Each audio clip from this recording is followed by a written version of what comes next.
반갑습니다. 별로 안 반갑습니까? 여러분 반갑습니다. 여러분 만나려고 한국에서 이렇게 왔습니다. 이 강단에 세워주신 우리 연합회 목사님들, 그리고 이 연합회 소속되어 있는 모든 가족들에게 진심으로 감사의 말씀 전합니다. 3일 동안 또 준비해온 이 말씀이 여러분 영혼을 위로하고 또 여러분 심령에 큰 은혜가 되는 역사가 있었으면 좋겠습니다. 오늘 우리가 함께 읽은 이 말씀은 야곱이 죽기 전에 자기 아들 12를 향하여 유언하는 내용들입니다. 그런데 오늘 이 본문 말씀을 우리가 단순히 야곱이 자기 자녀들을 향하여 유언을 하고 있는 내용이다, 그렇게 평가할 수 없을 것 같아요. 왜 그런가 하면 통상적으로 유언이라고 하는 것은 할아버지, 할머니, 부모님들이 돌아가시면서 자식들에게 축복의 내용을 전달하는 것, 그것이 유언이지 않습니까? 그런데 오늘 이 49장에 있는 내용들을 보면 야곱이 특정한 어떤 자기 자녀들에게 축복의 메시지를 전달하는 내용들도 분명히 담겨져 있지만, 특별히 오늘 우리가 같이 읽었던 이 5절에서부터 7절 말씀에 보시면 시몬과 레위를 향하여 야곱이 죽기 전에 축복의 내용을 선포하고 있는 것이 아니라 저주의 내용을 쏟아붓고 있는 것을 우리가 확인할 수 있습니다. 여러분들, 특별히 야곱이 시몬과 레위를 향하여 축복이 아니라 저주의 내용을 선포하고 있는 그 과정을 보면 5절 말씀에 시몬과 레위는 형제요 그들의 칼은 폭력의 도구로다. 먼저 시몬과 레위의 인생을 규정해 놓고 그들의 인생을 어떻게 이렇게 평가해 놓고 그들을 향하여 쏟아붓고 있는 저주의 내용이 7절에 나와 있는데, 이 7절 말씀은 우리가 한 목소리로 한번 같이 읽어봤으면 좋겠습니다. 7절 말씀 우리 한 목소리로 한번 같이 읽겠습니다. 시작. 그 노여움이 혹독하니 저주를 받을 것이요 분기가 맹렬하니 저주를 받을 것이라. 내가 그들을 야곱 중에서 나누며 이스라엘 중에서 흩으리로다. 이 야곱이 시몬과 레위를 향하여 쏟아붓고 있는 저주의 내용은 시몬과 레위의 생애가 흩어지고 나누어지고 쪼개지는 주인공이 될 것이다 라고 이야기하고 있습니다. 이 내용을 우리가 마음속에 이렇게 담아보면 시몬과 레위가 전달받고 있는 저주의 내용이 별게 아니구나 하는 느낌을 가질 수 있습니다. 흩어지고 나누어지고 쪼개진다라고 하는 의미가 우리 마음 가운데 잘 정리가 되어져 있지 않기 때문에 그래요. 그런데 여러분, 이 내용은 생각보다 굉장히 심각한 내용이라는 것을 여러분들이 주지하셔야 됩니다.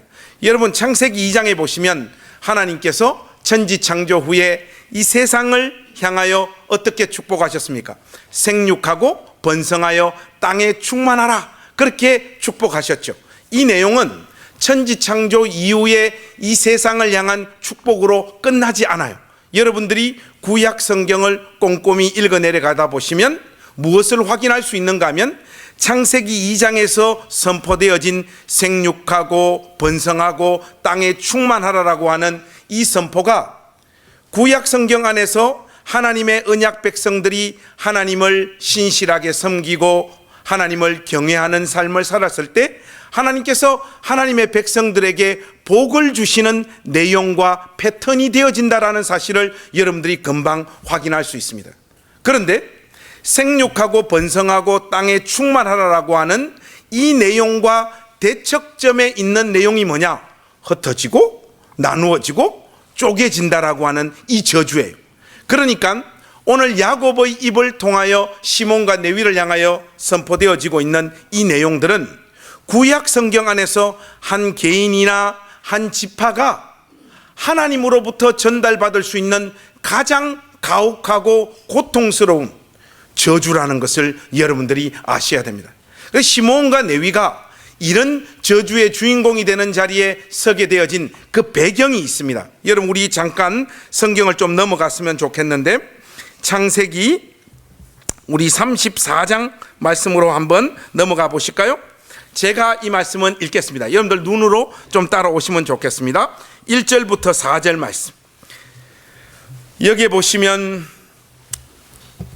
이런 말씀이 이렇게 기록되어져 있습니다. 레아가 야곱에게 낳은 딸 디나가 그 땅의 딸들을 보러 나갔더니 히위 족속 중 하몰의 아들 그 땅의 주장 세겜이 그를 보고 끌어들여 강간하여 욕되게 하고 그 마음이 깊이 야곱의 딸 디나에게 연연하며 그 소녀를 사랑하여 그의 마음을 말로 위로하고 그의 아버지 하몰에게 청하여 이르되 이 소녀를 내 아내로 얻게 하여 주소서 하였더라. 이렇게 나와 있습니다. 야곱에게는 12 아들들만 있었던 것이 아니라 딸이 하나 있었어요. 그 딸 이름이 디나인데 지금 야곱 집안은 자기 동네에서 삶을 영위하고 있었던 것이 아니라 이방 족속들 가운데서 살고 있었습니다. 그런데 야곱의 딸 디나가 호기심이 많았던지 그 동네 자기 또래의 아이들이 어떤 모습으로 놀고 사는 것, 그것을 알고 싶어서 동네로 나갔다가 그 동네의 히위 족속 중 하몰의 아들 그 땅의 추장 세겜으로부터 강간을 당하는 사건을 경험하게 됩니다. 이 야곱 집안에 아주 큰 시련이 닥치고 있는 장면이죠. 그런데 전개되어지고 있는 이 말씀을 보면 굉장히 우리 시대의 관점과 가치관으로 보면 이해할 수 없는 내용들이 전달되어지고 있습니다. 여러분들 특별히 3절 말씀을 보시면 2절까지는 강간하여 욕되게 하고 그렇게 기록되어져 있는데 3절 말씀 보니까 그 마음이 깊이 야곱의 딸 디나에게 연연하며 그 소녀를 사랑하여 그의 마음을 말로 위로하고 이렇게 나와 있습니다. 이 미친놈이에요. 자기가 강간해놓고 전개되어지는 내용을 한번 보십시오. 그 마음이 깊이 야곱의 딸 디나에게 연연하며 그 소녀를 사랑하여 그의 마음을 말로 위로하고 강간해놓고 말로 위로합니다. 그래놓고 더 황당한 것은 이 추장 세겜이 그의 아버지에게 가서 어떤 청을 하는가 하면 그의 아버지 하몰에게 청하여 이르되 이 소녀를 내 아내로 얻게 하여 주소서. 아버지, 오늘 동네 나갔다가 강간 한 명 했는데 제가 강간한 저 소녀와 제가 결혼하기를 원합니다. 지금 이런 내용이란 말이죠.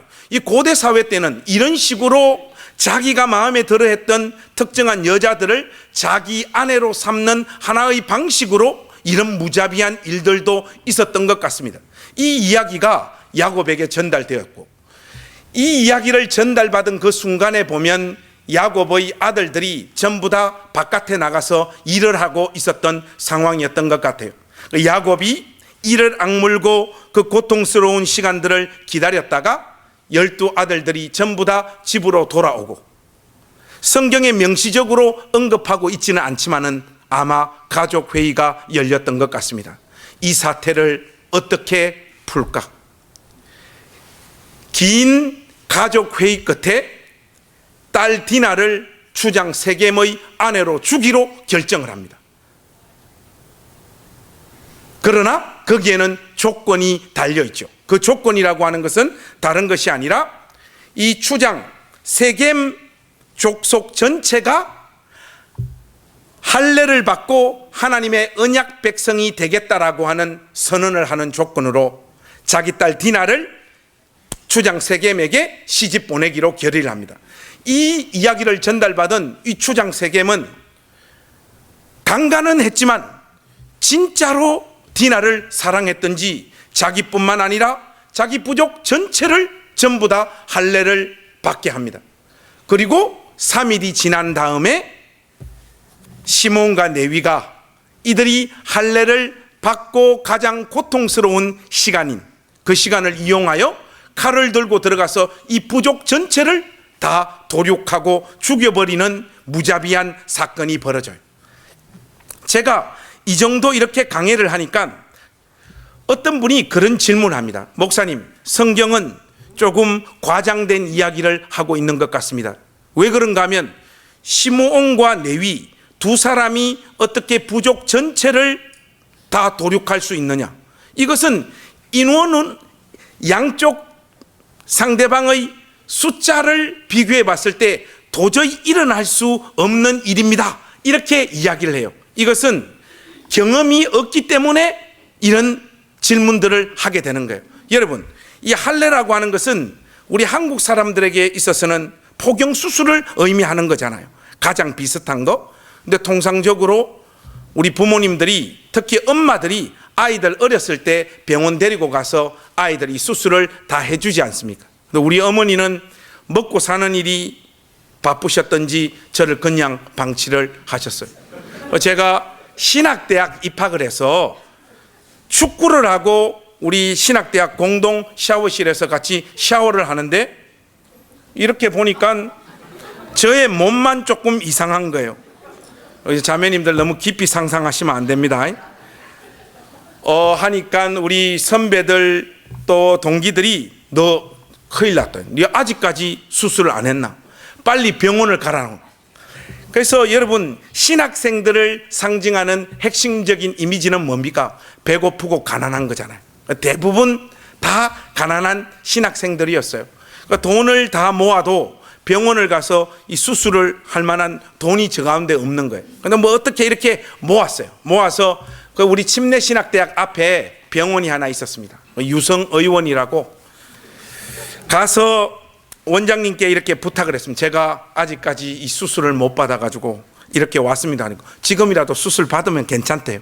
그래서 근데 원장님, 제가 수술을 받으려고 하니까 돈이 조금 모자란다니까. 아, 병원은 디스카운트가 안 된대요. 그 제가 그대로 물러설 수가 없잖아요. 원장님 어떻게 좀 안 되겠습니까 하니까, 아무리 사정을 해도 병원비를 깎아줄 수는 없다는 거예요. 어떻게 저 사정 한 번만 봐주시면 안 되겠냐고 하니까, 나도 교회 안수집사지만 전사님 형편을 봐드릴 수가 없다는 거예요. 나쁜 새끼였어요. 계속해서 청탁을 했습니다. 하니까, 그러면 전사님 이렇게 해서는 안 되고, 전사님하고 몸 상태가 똑같은 사람, 똑같은 전사님, 저를 포함해서 7명 같이 오면 1인당 40% 디스카운트를 하겠다는 거예요. 제가 그때 용기를 내서 전도에 나섰어요. 우리 신학대학에 저희 동기들이 150명이었는데 150명 중에 포경수술 안 한 친구들을 찾아보니까 있더라고요. 그 6명을 찾아서 우리 7명이 그날 단체로 수술을 받았어요. 우리 7명이 수술을 받고 그 침례신학대학 베델관 기숙사로 올라가던 그 기억이 지금 또 생생합니다. 여러분, 신학대학 기숙사는 그런데 여러분들이 생각하는 것만큼 사랑과 정이 넘치는 곳이 아니에요. 목사 후보생들이 모인 신학대학 기숙사는 생각보다 군기가 엄청 빡셉니다. 선배님들이 말하면 후배들은 무조건 따를 수밖에 없는 분위기가 흘러요. 심지어 우리 침례신학대학 그 베델관 기숙사 안에는 하나님 없는 방도 있었어요. 여기는 누가 끌려가는가 하면 선배님 말을 안 듣는 후배들이 끌려가는 곳이 하나님 없는 방이에요. 제가 졸업할 때까지 한 2번 하나님 없는 방에 들어가 봤는데 하나님이 없어요. 거기는요. 나와야지 하나님이 느껴집니다. 이 말은 무엇을 의미하는가 하면 우리 침례신학대학의 기숙사의 군기를 상징하는 거예요. 우리 7명이 수술을 받고 베델관 앞에 도착하니까 선배님들 벌써 신학대학 기숙사 안에 우리 7명이 단체로 포경수술 받은 소문들이 이미 다 났어요. 그 선배님이 문 앞에 이래 서 있다가 우리 보고 물어요. 너희도 오늘 7명 단체로 포경수술 받았지? 그러더라고요. 예. 그러니까 좋았어. 내일 아침에 새벽기도 시간에, 신학대학은 매일매일 새벽기도 훈련을 하지 않습니까? 너희들 내일 새벽기도 시간에 7명 단체로 특송 불러라는 거야. 제가 이런 거 저런 거 기념해가지고 특송을 많이 해봤지만은 포경수술 기념으로 특송해야 되냐? 근데 안 하면 하나님 없는 방에 가게 되니까 우리 7명이 어쩔 수 없이 곡을 정해가지고 1시간 정도 열심히 연습하고 있었어요. 있었는데 선배님이 나타나시더만 그 곡 하지 말고 이 곡을 하라고 다른 악보를 주시더라고. 그 딱 보니까 악보에 제목이 뭔가 하니까 똑바로 걷고 싶어요 주님에서. 우리 그 다음 날 우리 7명이 전체 기숙사 사생들이 다 모인 자리에서 그 똑바로 걷고 싶어요 주님을 불렀던 기억이 지금 생생해요. 제가 이 스토리를 여러분하고 나누는 이유가 있습니다. 제가 다 커서 이 포경수술을 받아보니까 정말로 고통스러워요. 저 같은 경우에는 그 다음날 날부터 너무너무 힘들더라고요. 그런데 저하고 같이 수술을 받은 내 동기들 중에는 그 다음날 축구하고 농구하는 친구들도 있더라고요. 둘째 날 또 마찬가지고. 그런데 셋째 날은 축구하고 농구했던 애들도 다 소용이 없어요. 셋째 날은 고통이 정점을 찍는 날이에요. 그 우리 7명이 수업도 제대로 못 들어가고 신학대학 기숙사 방 한 곳에서 하루 종일 전전긍긍하며 보냈던 기억이 생생합니다. 이 날은 포경 수술을 받은 지 3일째 되는 이 날은 전투력이 완전 제로가 됩니다. 여러분, 우리 시대 때의 포경 수술은 마취 주사도 놓고 깨끗한 메스로 자르지 않습니까? 그런데 여러분, 고대 사회 때 마취 주사가 어디 있습니까? 깨끗한 메스가 어디 있어요? 돌멩이 잡아가지고 그냥 자르는 시절인데, 할례를 받고 3일째 되는 날 세겜 족속 남자들의 전투력은 제로 상태로 빠져들 수밖에 없죠. 바로 이 틈을 시몬과 레위가 노렸던 겁니다. 칼을 들고 이 부족 전체를 도륙해서 죽여버립니다. 자기 동생 디나를 강간한 죗값을 묻고 있는 것이죠. 이것이 보통 사람의 성정으로 보자면 복수를 한 것입니다. 나름 정당성을 가지는 행동인데, 하나님은 이 사건을 믿음의 행동으로 여겨주시지 않고 계십니다. 그의 아버지 야곱이 죽기 전에 대부분의 자녀들에게 축복의 내용들로 유언을 하며 자기 생을 마무리하는 그 순간에 시몬과 레위만을 향하여서는 이 사건을 기억하는 거예요. 비록 그들이 이방 족속들이었지만은 할례를 받고 하나님의 언약 백성이 되는 자리로 편입하려고 하는 그들의 마음, 그들의 행동 자체를 완전히 꺾어버린 이 죗값을 묻고 계신 것입니다. 그리하여 그들의 생애를 평가하시기를 시몬과 레위는 한평생 폭력의 도구로 사용받았다라고 하는 사실을 지적함과 동시에 그들이 하나님으로부터 받게 될 저주의 내용을 그들은 흩어지고 나누어지고 쪼개질 것이다, 그렇게 저주의 내용을 선포하고 있습니다. 여기에서 제일 중요한 것은 시몬과 레위가 전달받고 있는 이 저주의 내용이에요. 이것은 여러분들이 오늘 설교 끝까지 내용을 잘 기억하고 있으셔야 되기 때문에 우리 한번 좀 따라하면 좋겠습니다. 먼저 흩어지고 나누어지고 쪼개지리라. 그래서 우리는 창세기 49장까지 읽고 이 야곱의 저주가 담긴 이 유언에 관한 내용들을 그냥 잊어버려요. 이 내용들이 구체적으로 시몬과 레위의 인생에 어떻게 적용되어지는가를 우리는 잘 알지 못합니다. 그런데 여러분, 우리가 꼼꼼히 성경을 추적해 들어가 보면 야곱의 이 저주가 그냥 그대로 땅에 떨어지는 것이 아니라 시몬과 레위의 전 인생을 지배하는 내용이 되어진다는 것을 우리가 쉽게 확인할 수 있습니다. 여러분, 특별히 민수기 1장에 가보시면 이스라엘 12지파 중에 20세 이상 50세 이하 전쟁에 참여할 수 있는 각 지파의 인원수를 카운팅하는 장면이 있는데, 특별히 오늘 저주를 선포받은 시몬 지파의 인구가 민수기 1장에 보면 59,300명일 겁니다. 59,300명인데 26장에 가시면 인구 센서스를 한 번 더 실시해요. 조금 더 광야로 들어갔다가 한 번 더 인구 숫자를 각 지파별로 카운팅하는 장면들을 우리가 26장에서 만나는데, 그곳에서 시몬 지파의 인구가 59,300명에서 22,200명으로 완전 반토막 나버려요. 이스라엘 12지파 중에 인구 숫자가 줄어드는 폭이 가장 깊고 넓었던 지파가 바로 이 시몬 지파입니다. 야곱의 흩어지고 나누어지고 쪼개진다라고 하는 이 저주가 실질적으로 시몬 지파의 운명이 되고 있습니다.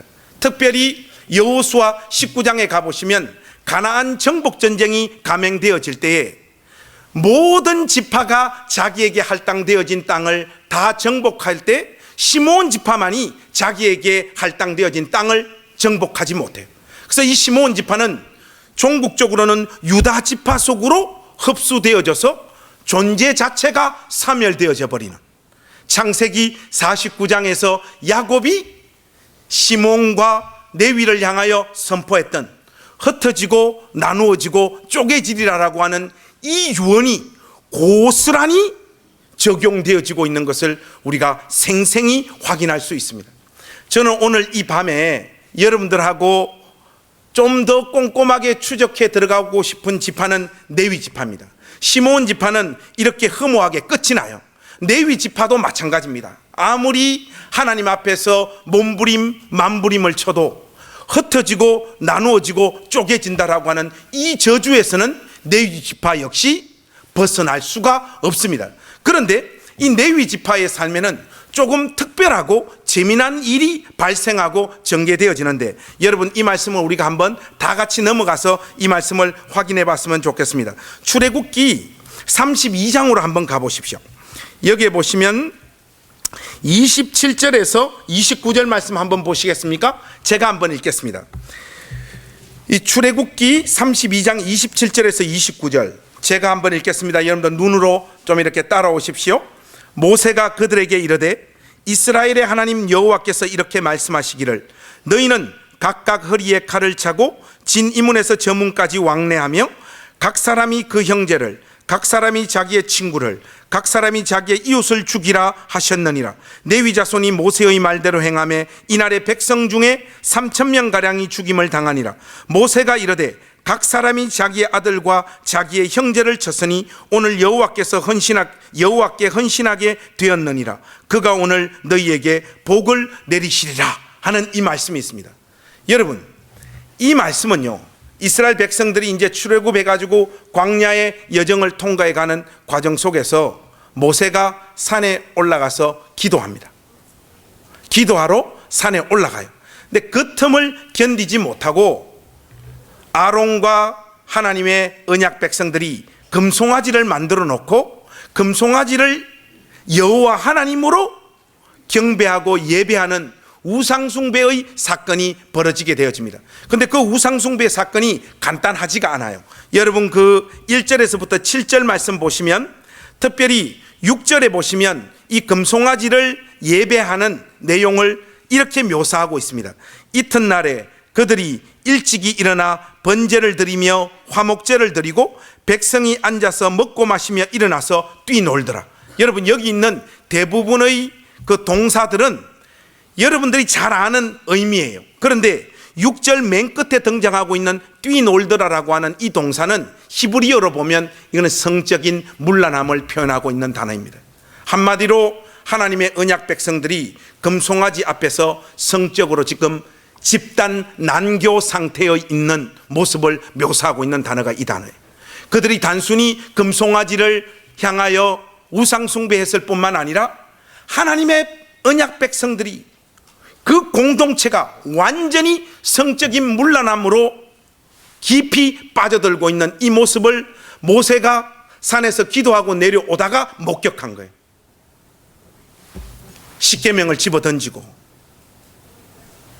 모세의 분노가 극에 달합니다. 사실 모세의 이 분노는 그 순간 하나님께서 하나님의 백성들을 향하여 품으셨던 마음의 대변이라고 볼 수 있죠.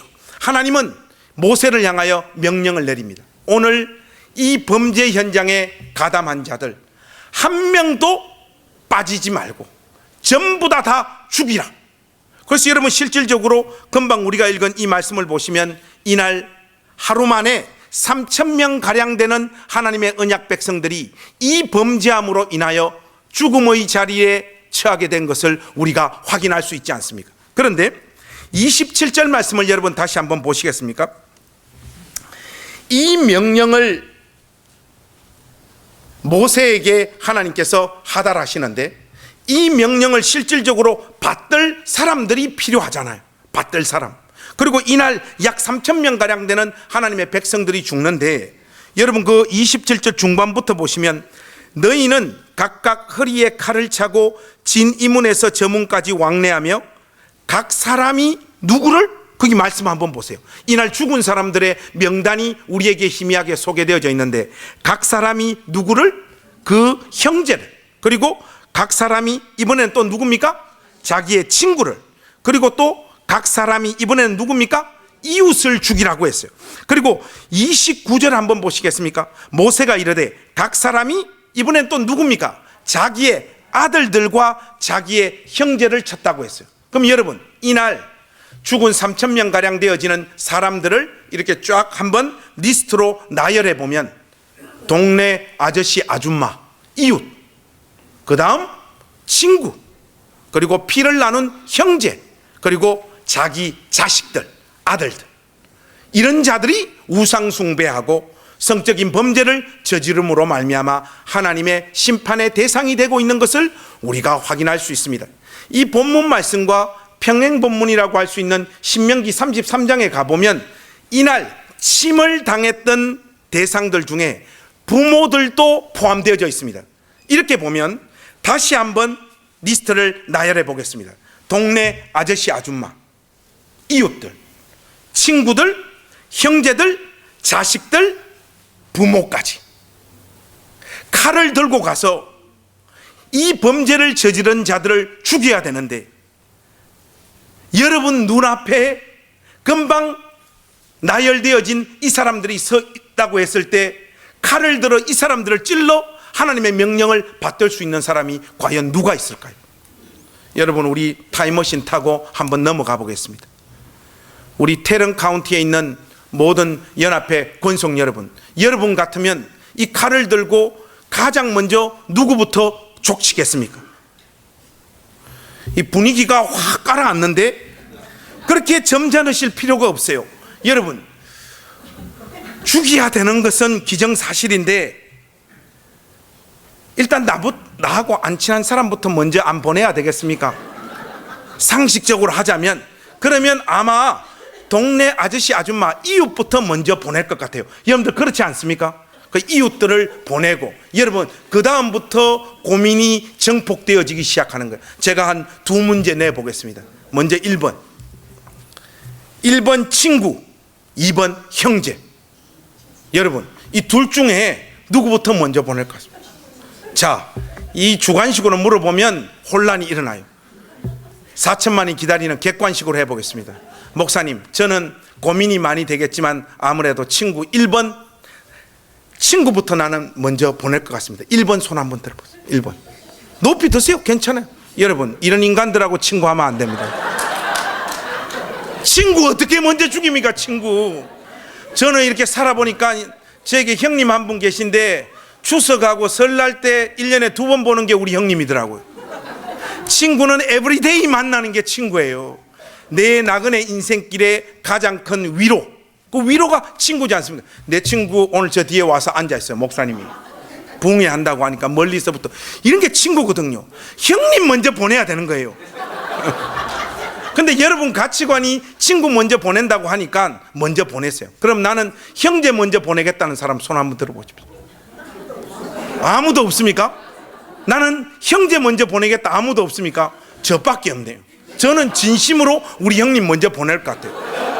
여러분 좋습니다. 이 문제는 이렇게 해결되었다 치더라도 여러분 맨 마지막 한번 생각해 보세요. 1번 자식, 2번 부모. 자, 여기서 테런 카운티는 오늘 반으로 쪼개질 거예요. 자, 얍삽하게 손을 안 들거나 자기 의사를 표현 안 하면 안 됩니다. 확실하게 하십시오. 목사님, 저는 정말로 고민 많이 되겠지만은 나는 아무래도 자식 먼저 보낼 것 같습니다. 손 한번 들어. 나는 높이 드세요. 나는 부모님은 도저히 안 되겠고 자식 먼저 보내고. 높이 드세요. 이런 사람들을 전문적인 용어로 페류나라고 그러는. 자식 어떻게 먼저 보내요? 나는 그러면 부모님 먼저 보낼 것 같다는 사람 손 한번 들어보세요. 부모님. 아, 괜찮습니다. 괜찮습니다. 손 들어보세요. 부모님 먼저 보내겠다는 사람. 저기 우리 학생 한 명이 부모님 먼저 보낸다고 손 들었어요. 제가 이렇게 물어보니까 항상 톡백이 돼가지고 저한테로 돌아오더라고요. 그러면 목사님은 누구부터 먼저 보낼 거냐고. 저는 애매하게 말하는 사람이 아닙니다. 여러분 당연히 부모님 먼저 보내야 되는 거 아닙니까? 조금 있으면 먼저 가십니다. 제가 안 보내드려도 살 날이 얼마 안 남았어요. 근데 자식을 어떻게 먼저 죽입니까? 자식을 내가 먼저 죽으면 죽었지. 여러분, 이런 고민들을 안고 수행되어지는 하나님의 명령이란 말이죠.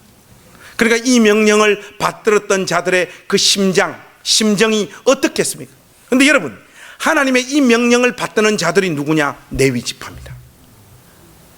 레위 지파가 하나님의 이 명령을 받들고 난 다음 하나님께서 레위 지파를 향하여 어떤 약속을 하시는가 하면, 여러분 29절 한번 보십시오. 29절에 가장 중요한 단어 두 개가 있습니다. 동사가 아니에요. 명사입니다. 명사로 가장 중요한 두 단어를 여러분 한번 찾아보십시오. 29절, 하나님의 약속이 담겨 있는 가장 중요한 두 단어가 뭡니까? 하나는 헌신입니다.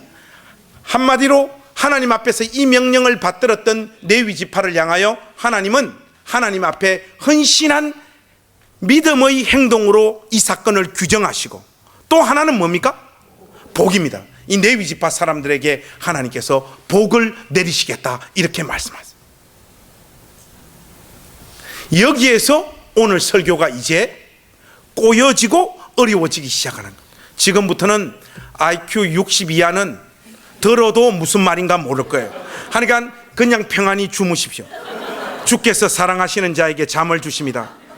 자, 여러분, 오늘 첫 본문을 한번 떠올려 보십시오. 우리가 어디서부터 출발해서 여기까지 왔습니까? 창세기 49장이에요. 거기에 보면 시몬과 레위 지파의 운명은 흩어지고 나누어지고 쪼개지는, 하나님으로부터 전달받을 수 있는 가장 큰 벌과 저주의 주인공이 되는 자리에 시므온 지파와 레위 지파가 내몰렸어요. 그런데 시므온 지파는 그렇게 적용되어져서 허무하게 그들의 생애가 끝나버렸는데, 이 레위 지파는 출애굽기 32장의 이 헌신으로 말미암아 하나님으로부터 복을 받아야 되는 운명의 소유자도 되기 시작을 합니다. 쉽게 말해서 레위 지파는 하나님으로부터 저주도 받고 복도 받아야 되는 이 상황으로 내몰리고 있어요. 근데 여러분, 이것이 간단한 문제인 것 같지만 간단하지가 않습니다. 여러분, 구약 성경을 보면 하나님을 경외하고 하나님 잘 섬겨서 하나님의 복의 대상이 되어지는 신실한 주의 백성들이 있는 반면, 하나님의 심판과 저주와 벌의 대상이 되어지는 자들로 이렇게 나누어져 있지, 저주도 받고 복도 받고 복도 받고 저주도 받는 이런 현상을 동시에 수납하는 개인이나 지파를 우리가 확인할 수가 없습니다. 그래서 여러분, 복도 받고 저주도 받는 것이 구체적으로 어떤 모습일까? 이걸 오늘 풀어야 되는데, 신명기 33장에 가면 여기에 대한 답이 명확하게 나와 있습니다. 여러분들과 함께 오늘 성경 살펴보는 마지막 구절이라고 할 수 있는데, 신명기 33장으로 한번 넘어가 보시죠. 특별히 여러분 9절에서부터 10절 말씀 우리 한번 한 목소리로 읽어봤으면 좋겠는데, 지금 성경 번역본이 조금 다른 것 같아서 제가 한번 읽겠습니다. 9절 10절 제가 한 목소리로 제가 읽겠습니다. 그는 그의 부모에게 대하여 이르기를 내가 그들을 보지 못하였다 하며 그의 형제들을 인정하지 아니하며 그의 자녀들을 알지 아니한 것은, 이 지금 내용이 뭡니까? 조금 전에 우리가 살펴보았던 출애굽기 32장의 그 내용입니다. 사람을 하나님보다 더 사랑하지 않았던 거예요. 하나님의 명령을 받들기에 가장 고통스러웠던 그 명령을 수행했던 것을 기억하고 기록하고 있는 말씀이지 않습니까? 그의 자녀를 알지 아니한 것은 주의 말씀을 준행하고 주의 언약을 지킴으로 말미암음이로다. 이것이 뭡니까? 바로 하나님 앞에 헌신한 행동이에요. 바로 이 헌신으로 말미암아 하나님께서 레위 지파에게 무엇을 주시리라? 복을 주시리라. 그 복의 구체적인 내용이 10절 말씀에 나와 있습니다. 그 내용이 뭔가 하면, 여러분 한번 보십시오. 주의 법도를 야곱에게, 주의 율법을 이스라엘에게 가르치며 주 앞에 분향하고 온전한 번제를 주의 제단 위에 드리리로다. 여러분, 이 10절 말씀을 딱 보고 이 10절 말씀 안에서 레위 지파가 하나님으로부터 전달받게 되어진 복의 내용이 뭘까? 그것은 두 가지입니다. 하나는 주의 법도를 야곱에게, 주의 율법을 이스라엘에게. 여러분 여기에 보면 야곱에게, 이스라엘에게 단어 자체가 다르지만은 사실은 여기서 말하는 야곱은 야곱의 허리로부터 나온 이스라엘 12지파를 다른 말로 표현하고 있는 것이 야곱이에요. 그러니까 야곱과 이스라엘은 여기에서는 지금 동의어입니다. 한마디로 하나님의 말씀, 주의 법도와 주의 율법을 나머지 이스라엘 백성들에게 가르치는 역할이 레위 지파에게 주어지게 될 거라는 거예요. 그 역할이 이게 하나고, 또 하나는 무엇입니까? 주 앞에 분향하고 온전한 번제를 주의 제단 위에 드리리로다. 여러분 이 내용은 뭡니까? 구약 성경 안에서 하나님의 백성들이 하나님과 교제할 수 있었던 유일한 수단은 짐승을 잡아서 제사 드리고, 그래서 하나님 앞에 나아갈 수 있는 길이 열려지는 그 제사를 집행하고 집전하는 이 역할이 레위 지파에게 수행되어질 것. 그래서 이 레위 지파가 지금 한마디로 하나님으로부터 그 헌신으로 말미암아 받게 된 복의 내용이 뭔가 하면 이스라엘 12지파 중에 가장 핵이 되어지는 제사장 지파를 하나님께서 레위 지파를 지명하시겠다라고 하는 말씀입니다. 이스라엘 12지파가 있는데 거기서 레위 지파가 빠져버리면 이스라엘은 이방 족속들과 방불한 존재가 되어지고 맙니다. 레위 지파가 있음으로 말미암아 거룩의 상태가 유지되어지고 그것으로 말미암아 하나님의 임재가 이스라엘 백성들과 함께하는 거예요. 한마디로 이스라엘 12지파 중에 가장 중요한 직분을 수행하는 그 제사장 지파의 영광스러운 직분과 직책이 레위 지파에게 수여되어지고 있는 장면이 바로 이 10절 말씀입니다. 그런데 여러분 여기서 아하 그렇구나 하고 여러분들이 그냥 넘어가면 안 됩니다. 이것은 레위 지파가 하나님으로부터 받게 된 복의 내용이고요, 레위 지파의 운명은 하나님으로부터 복도 받아야 되지만 동시에 뭐도 받아야 됩니까? 저주도 받아야 돼요. 그러면 여러분 이제 다시 10절 말씀을 한번 보십시오. 이 10절 말씀 안에 레위 지파가 하나님으로부터 받게 되어질 저주의 내용이 깔려 있어요. 여러분 눈에 보이십니까? 10절 말씀에 레위 지파가 하나님으로부터 받게 될 저주의 내용을 묘사하고 있는 단어는 여러분 과연 어떤 겁니까? 여러분들 눈에 보여요? 이게 보인다는 분들이 계신데 이분들은 오늘 집회를 끝나고 빨리 병원을 가셔야 돼요. 보면 이상한 분들이에요. 여러분 그냥 이렇게 봐서는 보이지 않아요. 그러면서 보인다고 말은 해야 됩니다. 왜냐하면 사실이기 때문에. 여러분들 목사님 도대체 무슨 말씀하시는지 잘 알지 못하겠다는데 사실은 이 10절 말씀 아래에 저주의 내용도 깔려 있어요. 여러분 레위 지파가 하나님으로부터 받아야 될 저주의 내용이 뭐였죠? 흩어지고 나누어지고 쪼개지는 것지 않습니까? 여러분 한번 생각해 보십시오. 이스라엘 11지파 레위 지파를 빼놓고 나머지 지파들은요 지파 공동체로 전부 다 함께 모여서 살았어요. 그런데 제사장 직분을 수행하는 레위 지파만이 44개 성읍으로 흩어지고 나누어지고 쪼개져서 하나님의 말씀을 가르치고 제사를 집행하는 이 제사장 직분을 수행하면서 살았어요. 이 말이 우리가 아주 중요한데, 그러니까 레위 지파는 하나님으로부터 그들이 전달받아야 되었던 흩어지고 나누어지고 쪼개진다라고 하는 이 저주가 그들이 하나님으로부터 받게 된 복 안으로 이 저주가 삼킨 바 되어버린 거예요. 그러니까 저주가 시므온 지파처럼 저주가 되어져서 끝이 나버린 것이 아니라 그들이 하나님 앞에 헌신한 그 헌신으로 말미암아 받게 된 그 복 속으로 흩어지고 나누어지고 쪼개진다라고 하는 이 저주가 삼킨 바 되어져서 저주가 하나님의 백성들을 섬길 뿐만 아니라 하나님의 이름을 높이며 하나님의 영광을 드러내는 도구로 바뀌고 있는 모습들을 우리가 목격하고 있는 장면이 바로 이 10절 말씀인 거예요. 여러분 무슨 말씀인지 이해되십니까? 이게 미국 오니까 이거 영어 한마디 지금 나오려고 그래요. Do you understand what I mean? 여러분 무슨 말씀인지 이해되십니까? 저주가 더 이상 저주가 아닌 거예요. 저주가 주의 백성들을 섬기고 하나님의 영광을 드러내는 재료로 바뀌고 있는 거예요. 이 도대체 무슨 말일까?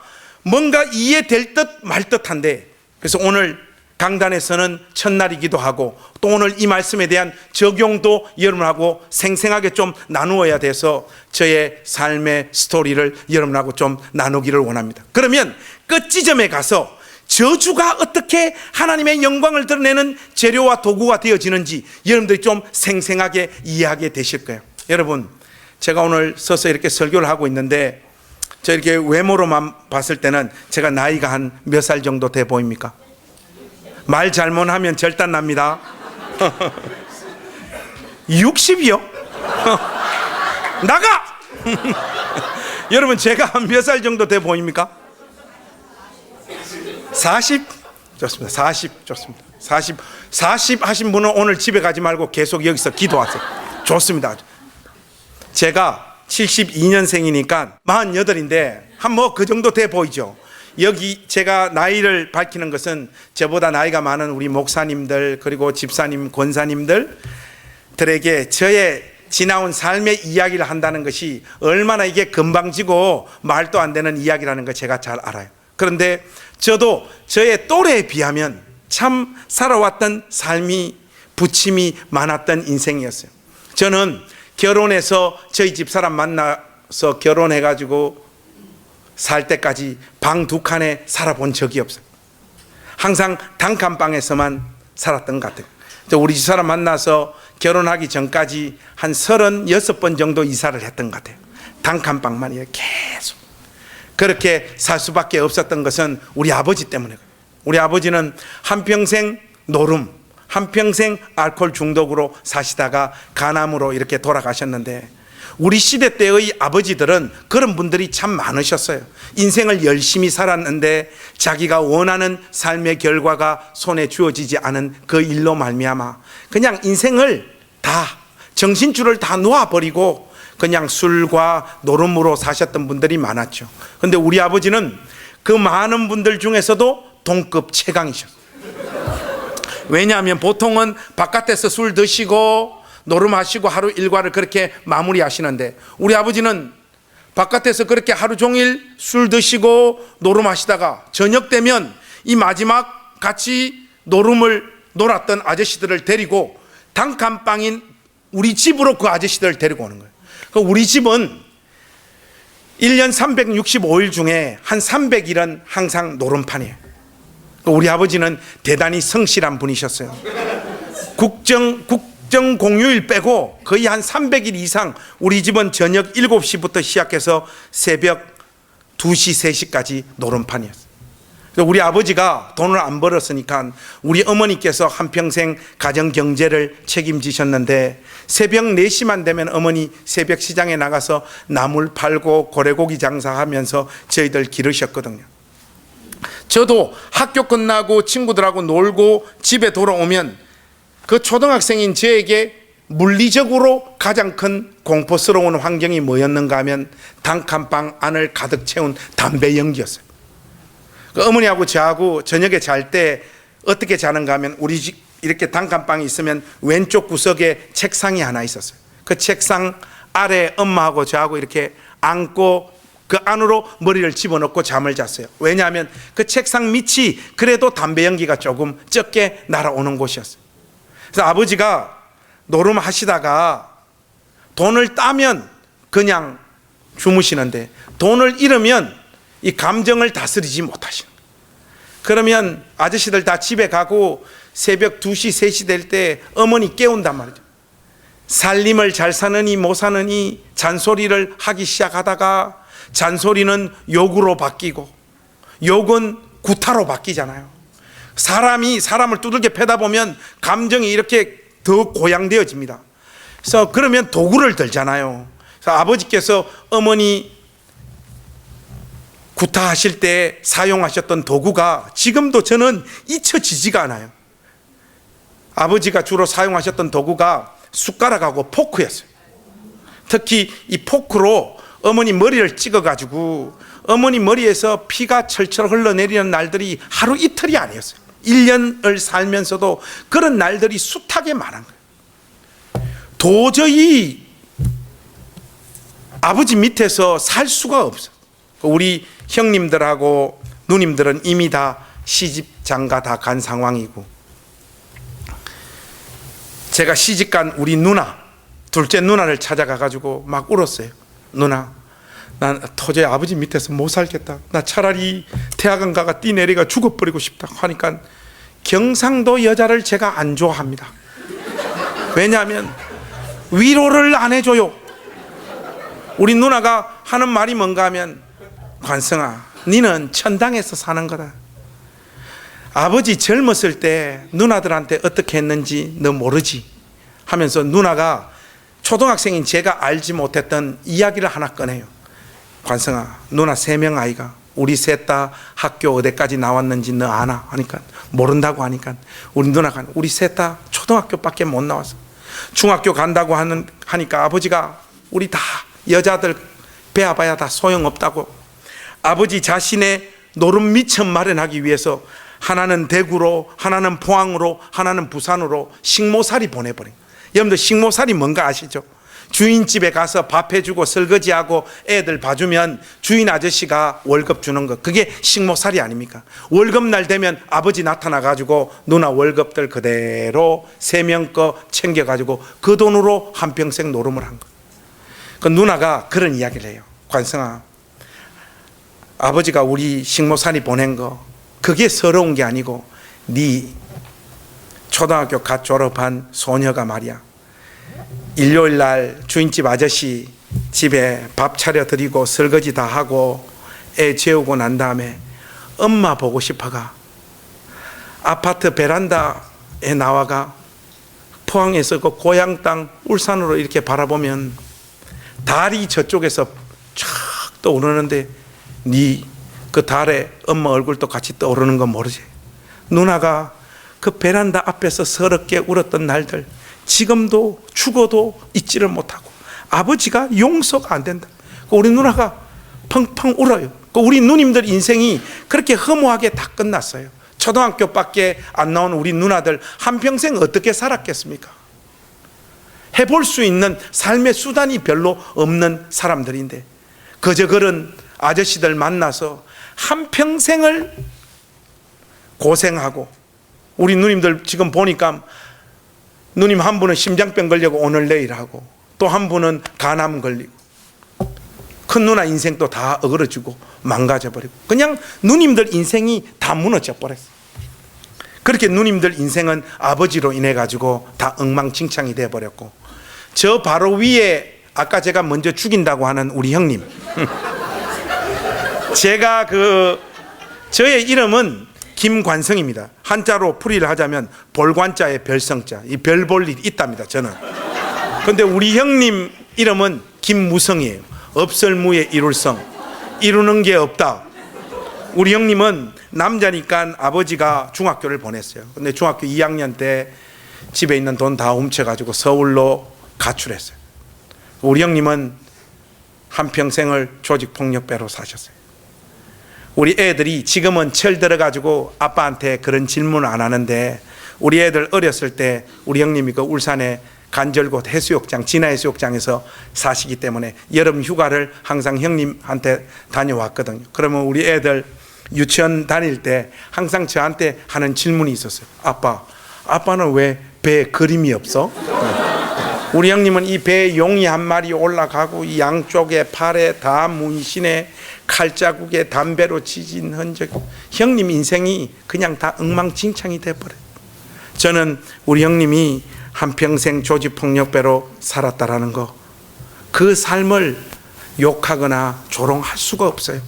어쩌면 소년 김무성도 어떻게 할 수가 없어서 도망갔을 거예요.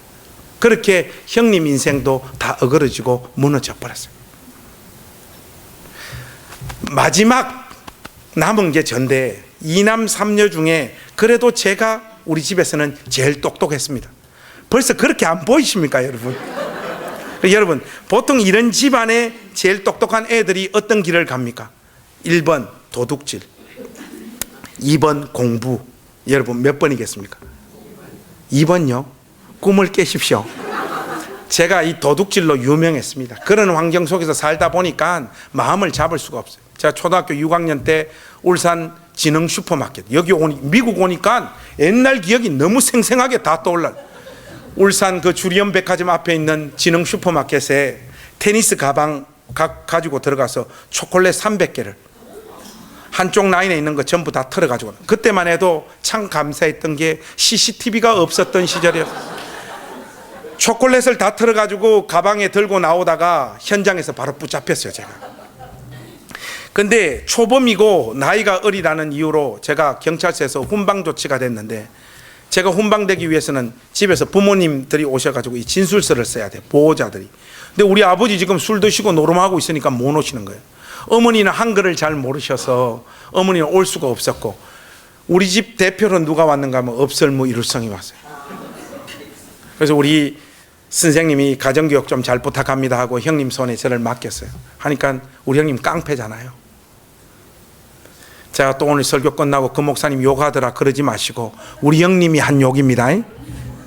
이 아이 개새끼 따라와 해가지고 우리 형님이 저를 데리고 간 것이 우리 동네 우물가였어요. 우물가 데리고 가더만 온갖 욕을 다 쏟아놓더만 빨리 옷 다 벗으라는 거예요. 그래서 옷을 다 벗었어요. 팬티만 입고 있으니까 팬티도 벗으라는 거예요. 완전히 빨가벗겨 놓은 상황에서 그 우물가에서 바가지 던져가지고 물을 한 바가지 이렇게 길러 올리더만 그 물을 제 몸에 쫙 뿌리더라고요. 안 그래도 추운데 이 물벼락을 맞다 보니까 막 더 추워요. 오돌오돌 하는데 형님이 준비한 비장의 카드는 전기줄. 이런 전기줄을 가지고 3시간을 두들겨 패는 거예요. 한 대 맞을 때마다 정말 죽을 것 같더라고. 3시간을 두들겨 패고 난 다음에 형님 입에서 도무지 상상할 수도 없는 말이 튀어나오는데 기절초풍하는 줄 알았어요. 3시간을 때려놓고 형님이 하시는 말씀이 뭔가 하니까, 너희 개새끼 내일부터 교회 안 가면 때려 죽인다는 거예요. 아니 지도 안 가는 교회를 왜 나보고 가라. 이 교회가 이거 도대체 뭔가 내가 어떻게 압니까? 한 번도 가본지도 못했는데, 제가 이거 훗날 그 알아보니까 우리 형님이 제가 좀 도둑질 하고 돌아다니는 거 이 형님이 알게 돼서, 형님이 자기는 조폭이지만 지 동생은 조폭되는 거 원치 않거든. 그래서 동료 그 깡패들한테 내가 내 동생 때문에 미쳐버리겠다 치고 어떻게 하면 좋냐 하니까, 동료 조폭들이 무성아 그러면 관성이 교회 한번 보내봐라. 교회 가면 인간 된다 하더라. 그 이야기를 해준 거예요. 형님이 그 이야기를 듣고 저보고 그 다음 날부터 무조건 교회를 가라는 거예요. 그러면서 나름 형님은 교회를 연구를 많이 했더라고요. 두 번째 말이 정말 황당해요. 헌금 걱정을 하지 마라, 형님이 챙겨줄게. 그 다음 날부터 우리 형님이 챙겨주는 그 헌금 들고 교회를 가기 시작한 거죠. 우리 형님은 지금도 교회 안 다녀요. 그 제가 이렇게 보니까 우리 동네에 장로교회가 하나 있고 침례교회가 하나 있는데, 제가 장로교회가 뭔지 침례교회인지 뭔지 내가 어떻게 합니까? 이 어느 교회를 가야 되나 고민하다가 침 뱉어서 딱 때렸는데 침은 침례교회로. 그래서 제가 침례교회가 되버렸다. 그때 장로교 갔어야지 제가 더 크게 목회를 했을 텐데, 침례교회로 이렇게 가는 바람에 침례교회를 갔어요. 그런데 제가 그 형님의 협박으로 말미암아 교회를 다니기 시작해가지고 오늘 여러분에게 와서 하나님 말씀을 전하는 이 순간까지 내 평생 교회 한 번도 빠져본 적이 없어요. 단 한 번도죠. 그 많은 분들이 그래요. 진짜 하나님 은혜라는 거예요. 하나님 은혜가 아니고 공포와 두려움으로 안 가면 죽으니까 꾸역꾸역 갔던 것이 오늘 이 자리에 이렇게 와 있습니다. 그렇게 이제 교회를 가서 우리 고향교회 울산 침례교회에서 회심하고 예수님 믿고 신앙생활 열심히 해서 주변에서 너는 하나님 이렇게 열심히 섬기고 믿는 거 보니까 다 목사가 돼야 되겠다. 목사님도 그러시고 주변에 안수 집사님, 많은 여집사님들도 다 저보고 목사 돼야 된다고 하더라고요. 제가 저를 이렇게 보니까 제가 봐도 저는 목사감이었어요. 왜냐하면 우리 그 고향교회 목사님이 설교를 하면 오후 예배 시간 되면 한 3분의 1이 자요. 제가 고3 때도 어떤 자신감이 있었는가 하면 나 설교시켜주면 우리 목사님보다 더 잘하겠다.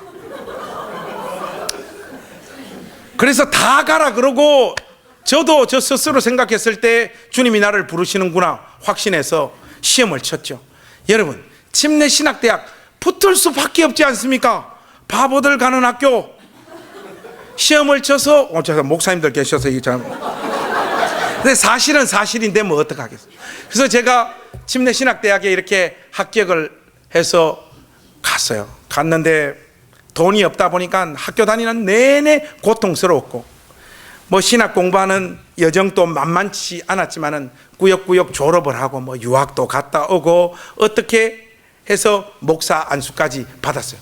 목사 안수 받으니까 이제 하나님 나를 쓰시려고 하시는구나 해서 개척을 해야 되는데, 여러분, 개척할 때 제일 필요한 게 뭐예요? 1번 하나님 은혜, 2번 돈. 여러분 몇 번입니까? 여기는 왜 이렇게 세속적인 사람들이 많아요? 여러분, 돈이 있으면, 돈이 있어야지 개척도 하는 시대가 되어버렸더라고요. 근데 저는 돈이 한 푼도 없었어요. 한평생 가난하게 살았으니까. 근데 제가 그때 학원에서 영어를 가르치고 있었는데 사역을 하면서 원장님이 저보고 그런 거예요. 목사님, 목사면 목회를 해야지 하니까 제가 이게 뭐 개척할 만한 형편이 지금 안 됩니다 하니까 원장님이 고민하지 말고 우리 학원 교실 하나 예배당으로 꾸며가지고 개척 시작하면 안 되겠습니까? 와, 너무 감사하기도 하고 내가 이걸 왜 몰랐을까 해가지고 그 교실 하나를 예배당으로 꾸몄는데 주변에서 개척을 한다고 하니까 어떤 코치를 많이 하시는가 하니까 예배당이 이뻐야지 사람들이 온대요. 해서 전재산 6만 원인가 다 털어가지고 제비뼈 페인트 분홍색 그걸로 우리 집 사람하고 그 예배당 그거 다 칠했어요. 좌석은 한 20석 되나 교실 하나 거의 다 칠하고 뒤에는 15,000원짜리 십자가 하나 걸고 여기 교탁이 있고 그 저희 집 사람하고 우리 애들 지어지연이 데리고 개척을 시작을 했죠. 이 초라하게 시작을 하는데 왠지 저 마음에 하나님께서 이 개척을 통해서 일하실 것이라고 하는 확신을 주시더라고요. 이게 초라하게 시작을 하지만 내가 예상하지 못하는 열매를 맺게 될 거라. 그런데 여러분, 항상 한 사람만의 느낌은 위험하거든요. 그냥 우리 집사람한테 물어봤어요. 여보, 당신은 좀 어떠노 하니까 왠지 이 마음에 하나님께서 감동을 주시는데 하나님 역사하실 것 같다는 거예요. 우리 열심히 한번 해보자. 우리 집사람이나 저도 마찬가지고 똑같은 마음이었어요. 그런데 둘 다 착각이었어요. 개척 1년, 2년, 3년, 4년, 5년, 6년 가는데 개척교회가 세워지지가 않는 거예요. 저희 집사람이 강원도 춘천 여자거든요. 아주 착합니다. 전형적인 사모 스타일 있잖아요. 왜? 사모 스타일이 뭔가를 잘 모르겠는데 하여튼 왜 사모 스타일이 있잖아요. 우리 사람이 그런 여잔데, 야, 개척교회 한 5년 하고 돈이 시작할 때도 거지였는데 개척 한 6년째쯤 되니까 이건 완전 개쌍 알거지가 돼버리니까 여자들이요 돈 없는 걸 못 견디더라고요. 처음에는 그렇게 천사 같았던 우리 집사람이요 개척교회 한 6년 하고 나니까 그때부터 막 본격적으로 지랄을 떠는데 감당이 안 되는 거예요. 저는 제가 만나는 그 삶의 현실이 너무 좌절스럽고 고통스러운데 마누라까지 막 길이길이 날뛰니까 미쳐버리겠더라고요. 그때 애들한테 보여줘서는 안 되는 모습들 진짜 많이 보여줬어요. 뭐 이혼하자, 너하고는 못 산다, 또 아내 입에서 쏟아지는 저를 향한 그 무능함. 우리 집사람이 했던 말들 중에 지금도 제일 아픈 게 뭔가 하니까 한 번은 저를 앉혀놓고 진지하게 우리 집사람이 그런 거예요. 여보, 내가 당신하고 14년 같이 살았는데 내가 하는 말 당신 진지하게 받을 마음 있나? 이야기를 하더라고.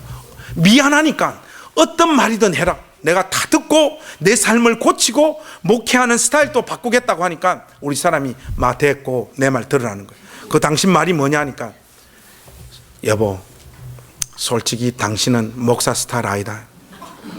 와, 여러분 있잖아요. 딴 사람한테 그런 이야기 들으면 그냥 좀 아프다가 마는데 저를 이 세상에서 제일 잘하는 여자잖아요. 그 여자 입에서 당신은 목사 스타일 아니다, 이게 화살이 돼가지고 그냥 여기 박혀버린. 제가 그때 결심했습니다. 주님 앞에 가는 그날까지 나 이 여자 용서 안 한다. 지금도 용서 안 하고 살고 있습니다, 제가. 여러분, 이게 그 개척교회 6년 해가지고 모든 상황이 엉망진창이 돼버리니까 가정은 이혼 상태로 내몰리고 애들은 엉망진창이 되고 경제는 완전 바닥 상태가 되니까 정말로 길바닥에 내앉아야 되는 상황으로 내몰리더라고요. 하나님 앞에 항변을 하고 메어 달리는 거죠. 하나님, 나 소명 주시고 여기 이 자리까지 불러주셔서 열심히 경주하고 달려온 거, 아무 백 없어서 그냥 열심히 살고 열심히 신학 공부하고 열심히 목회한 것밖에 없는데 어떻게 저의 인생을 이렇게 다루십니까? 한 번만 은혜를 베풀어 달라. 보통 간정책이나 유튜브 간정에서는 이 정도 상황에서 뒤집어지는 일들이 벌어지던데 저의 삶에는 아무리 하나님 앞에 매달려도 뒤집히지 않고 더 악화 일로로 치닫더라고요. 정말로 길바닥으로 내앉아야 되는 그 상황까지 내몰렸어요. 내몰린 상황에 너무 답답해가지고 우리 교단 신문을 이렇게 보고 있는데 목회자 청빙 공고가 난 거예요. 그때 저 마음에 주님이 주신 감동은 아니고 여기는 내가 가야 된다 해가지고 그 교회에 제가 어플라이를 했어요. 하니까 주변에 이래 목사님들 말 들어보니까 서류가 70개가 들어왔다, 80개가 들어왔다. 아니 그 조그만한 교회에 무슨 어플라이를 이렇게 많이 하나.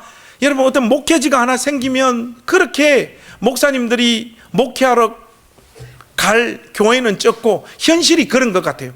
그래서 과연 내가 갈 수 있겠나, 이게 70명이나 했으면 나는 안 되겠다 했는데 저거 이력서에 트윅 런던 칼리지 영어 여러분, 한국 사람한테는 그런 게 먹히더라고요. 해가지고 그 10배수 안에 제가 들어갔어요. 그 60명 떨어뜨리고 그 10명한테는 설교할 기회를 주더라고요. 이야, 그때 저는 확신했습니다.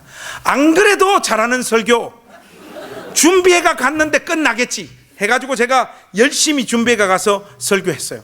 아니나 다를까 70명을 다 무찌르고 제가 청빙 받아가 갔어요. 가니까 그 소문 듣기로는 교인들이 한 50명 정도 된다겠어요. 자기 예배당도 있고, 야, 얘는 목회할 만하겠구나 하고 갔는데 웬걸 도착하니까 60살 넘은 할머님들 7명, 50살 넘은 아줌마 3명, 그리고 6개월에 한 번 교회 나오는 아저씨 1명. 그게 그 교인들 전부 다예요. 그래도 처음에 의욕을 가지고 진짜 설교 준비 열심히 해가지고 강단에 서서 목회 열심히 했어요. 근데 열심히 준비해서 설교하면 주일날 다 자요, 할머님들. 아무리 열심히 해도 소용이 없어요. 그 어떤 날은 에라 이샹 이거 열심히 해봐야 이거 다 무슨 소용 있나, 이거 대충 하자 해가지고 설교 준비 안 하고 설교하면 그날은 또 은혜를 받아요. 사람 미치는 거예요. 종 잡을 수가 없는 거예요. 뭘 어떻게 해야 될지를 모르겠는 거예요. 어떤 수단과 방법을 강구해도 교회가 살아날 수가 없는 교회예요. 조용기가 와도 안 되고, 박영선이 와도 안 되고, 로이드 존스가 와도 안 돼요. 빌리 그레함이 와도 안 돼요. 여기는 그 답답하고 막막한 현실. 그리고 청빙대가 갈 때는 한 달에 150만 원씩 사례비 주신다라고 분명히 말씀하셨는데 우리 교인들 일주일에 평균 헌금 액수가 얼마인가 하면 2,000원이에요. 그 저는 선진국형으로 사례비를 받았어요. 주급으로. 그 주에 들어온 거 전부 다 줘요. 생활이 안 되는 거예요, 생활이. 근데 이거는 완전 전초전이더라고요, 전초전. 저희들이 그 살았던 곳이 지하 사택이었어요. 계단 17칸 깊숙이 내려가면 지하 사택인데 뭐 수도권에서 길바닥에 내앉지 않으면 지하 사택도 감사할 일이죠. 처음에는 호기롭게 그렇게 지하 사택에서의 삶을 시작을 했는데, 아이고, 교회 바로 옆에 있는 그 지하 사택 좀 살다 보니까 바퀴벌레, 집신벌레, 깨구리 뭐 온갖 거 다 나와요. 지하 사택에. 한 번은 우리 딸 지은이 침대 위에 깨구리가 나타나가지고 이러는데 제가 놀래가지고 가보니까 깨구리가 이렇게 깨구리 잡아서 바깥으로 집어 던지고, 저는 서울 아빠가 아니잖아요. 경상도 아빠잖아요. 참아! 돌아오면 경상도 아빠는 그래 놓고 마음이 아파요. 내가 자식 새끼들한테 참 개척교회하고 여기 또 청빙받아가 와가지고 애들한테 해줄 수 있는 삶의 조건이 이것밖에 안 되나. 굉장히 서글프더라고요, 저 자신이. 그런데 이게 가면 갈수록 더한 거예요. 우리 지하사택은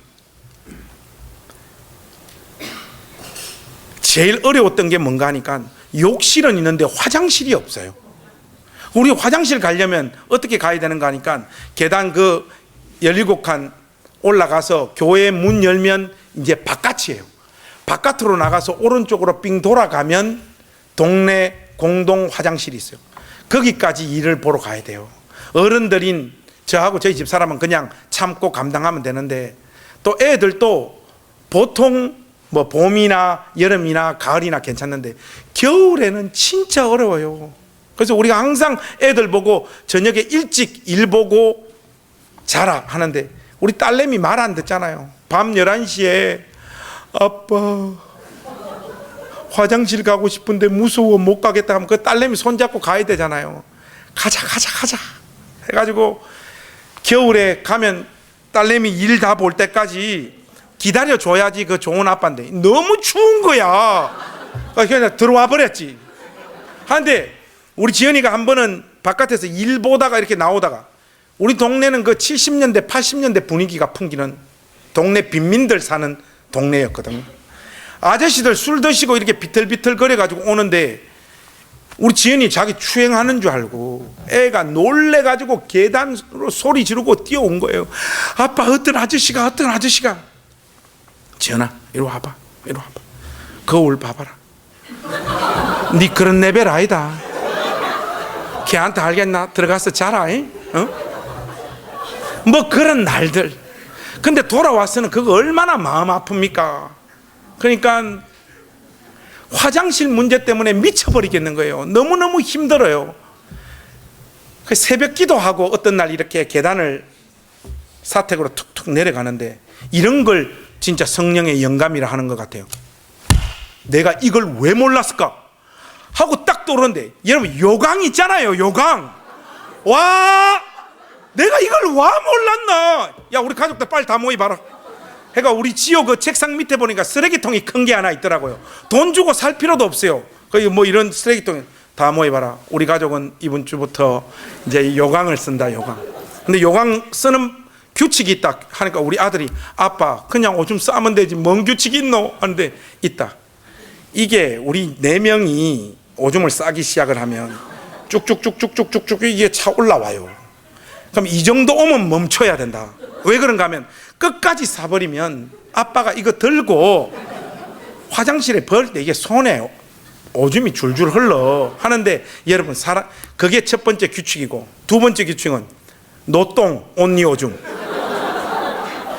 큰 거는 자주 우리를 찾아오지 않으니까 그냥 가라 해서 하는데, 여러분 사람 심리가 있잖아요. 한 번 가는 게 귀찮기 때문에 계속 싸버려요. 제가 새벽기도 끝나면 매일이 요강을 버렸는데 항상 끝까지 차 있어요. 그러면 요강 요거 들고 계단 올라갈 때 요렇게 손에 막 오줌 줄줄 그 날들을 잊을 수가 없어요. 그 화장실 때문에 정말로 스트레스가 많이 되더라고요. 그건 전초전. 그렇게 여름이 오니까 어떤 일이 벌어지는가 하니까 우리 지하 사택이 침수가 되는 거예요. 이게 처음에는 발목, 무릎, 제일 많이 비가 왔을 때 이만큼 비가 와요. 그러니까 온 사택이 다 침수가 되는 거예요. 거짓말 조금 보태면 수영해도 될 만큼. 그러니까 우리 집 세간살이, 저의 책, 이불 다 엉망진창이 돼버리는 거예요. 그 한 번 이렇게 가면 비가 그 다음 안 옵니까? 여름 되면 또 장마하면 한 달에 몇 번이라도 이러니까 사람 미치겠더라고요. 근데 이게 물이 침수가 이렇게 일어나는 일정 창문을 넘어서 물이 이렇게 넘쳐나는데 제가 그걸 연구 끝에 막아내는 방법을 알아낸 거예요. 이야, 제가 그 방법 알아냈던 날 예수님 만난 날보다 더 기쁘더라고요. 그거 막았는데 여러분 안 되는 게 있어요.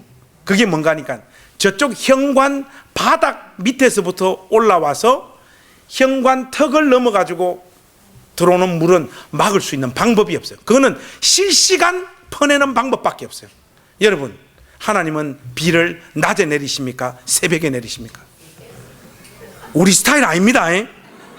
새벽에 막 비가 억수같이 와요. 그러면 일정 창문 넘치지 못하도록 조치를 해놓고 다라이 가지고 현관 옆에 가서 이 쓰레받기 가지고 퍼내는데 여자들은 노아의 홍수가 와도 안 일어나요. 안 일어나요. 하니까 우리 지호 초등학교 6학년 홍수가 임했는데 야 김지호 빨리 나와 해가 우리 둘이 아침에 그 해 뜰 때까지 막 계속 하는 거야. 우리 지호 초등학교 6학년이니까 이거 하다가 힘들잖아요. 애가 아빠 나는 이제 그만하면 안 될까? 이 새끼 나는 새벽 기도 가야 돼. 계속해. 우리 둘이 그거 울면서 그거 물 퍼냈던 그 기억들 너무 생생해요. 지호하고 저는 그 홍수하면 막 지긋지긋한 거예요. 지긋지긋한. 그렇게 여름이 지나고 나면 우리 교회 사택은 11월 달까지 온 사방에 곰팡이로 도배를. 우리 애들 폐렴을 달고 사는 거예요. 우리 집사람 아침에 새벽기도 같이 다녀와서 제일 먼저 하는 게 뭔가 하니까 곰팡이 닦아내는 거예요. 하루 종일. 가도 끝이 없는 거예요. 가도. 그 우리 집사람이 여기 청빙받아 온다 했을 때만 해도 좋았는데 우리 사람이 꺾어지더라고요. 그 전에 개척교회 할 때부터 1차적으로 마음이 가 있었는데 여기는 더 고통스러우니까 여보 목회 그만하자. 더 이상 못하겠다는 거예요. 근데 그 지점에서는 집사람의 마음이 이해가 되어지더라고요. 그리고 고향에 있는 우리 어머니 여기 큰 교회 청빙대가 간다고 뻥을 쳐놨더만 주일날만 되면 고향 울산에서 전화가 와요. 근데 우리 어머니 교회가 뭔지 잘 모르잖아요. 관성아 이번 주에는 손님들 많이 왔나? 엄마 손님들 많이 안 왔다. 근데 우리 어머니가 하시는 말씀이 뭔가 하면 관성아 있잖아. 엄마가 너 낳아서 기른 장본이 나이가. 근데 네 목사 스타일 아니다. 아까 우리 집 사람도 그러고 우리 어머니도 그러는데 우리 어머니 하시는 말씀이 엄마 죽기 전에 마 여기 고향 울산에 내려와가 이 중공업에 비정규직으로 취직돼도 니만 열심히 하면 4천만 원 5천만 원도 벌 수 있다. 엄마 죽기 전에 평범하게 살면서 돈 벌어가지고 아들 공부시키는 거 엄마한테 한 번만 보여주면 안 되겠나. 우리 어머니 막 우시는 거예요. 우리 집 사람도 더 이상 못하겠다는 거예요. 저도 거기에서는 이제 동력이 살 동력, 목회할 동력, 내가 하나님으로부터 소명받았다라고 하는 이 마음까지 그냥 다 사라져 버리더라고요. 솔직히 그때 부끄럽지만 제 마음에 있는 이야기를 더 솔직하게 하자면 하나님 살아계신지 안 살아계신지도 모르겠더라고요. 그 하나님 앞에 이 분노에 차서 쏟아놓았던 기도들이 있는데 하나님 제가 고향 울산 내려가면 교회를 다닐지 안 다닐지 그것도 솔직히 저는 자신이 없습니다. 그런 기도들 쏟아놨던 것 같아요. 그리고 교회에서는 질서 있게 물러나야 되니까 새로 오실 목사님 오실 때까지 우리가 목회하는 걸로 하고 사임 결정을 하고 고향에 내려가겠다라고 말씀드렸어요. 다 끝냈어요. 아무리 열심히 살아도 저의 삶에 솔직히 저는 예수 믿고 난 다음에 하나님께서 베풀어 주신 하나님의 선하심을 맛보는 이런 삶의 경험은 한 번도 없었어요. 단 한 번도 없었어요. 이 악물고 견디고 버티는 것이 예수 믿는 삶의 전부이구나. 그렇게밖에 저 인생이 설명이 안 되더라고요. 그래서 사표 던지고 이제 우리 집사람하고 새로 오실 목사님 또 누가 오실지 모르니까 그때까지 기다리면서 가는 그 어간에 저의 삶을 뒤집어 엎는 결정적인 사건이 하나 벌어졌는데, 우리 아들 지호가 그 우리 동네에 완전 빈민들 이 집안 애들이 다니는 초등학교가 있어요. 6학년 2학급, 5학년 1학급. 좀 있으면 이제 폐교 직전에 있는, 거기 우리 지호 지연이가 학교 다녔는데, 우리 지호 지연이가 특히 지호가 글쓰기를 했는데 학교에서 1등을 했는가 봐요. 그래서 뭐 교장 선생님이 지호가 글을 잘 쓴다길래 예, 그렇습니까 교장 선생님, 수고 많습니다. 근데 우리 지호가 학교 대표로 그것 때문에 고양시 대회에 나갔어요. 고양시 대회 나갔는데 고양시 대회에서 지호가 또 1등을 해가 온 거예요. 그래 됐다, 수고했다 하고, 우리 그 교장 선생님이 목사님 지호가 글을 참 잘 쓴다고 앞으로 그런 쪽으로 이렇게 재능을 좀 키워주시면 좋겠다는데, 뭐 단풍 가지고 글을 썼는데 뭐 한많은 세월을 뭐 이러면서 애가 뭘 썼어요.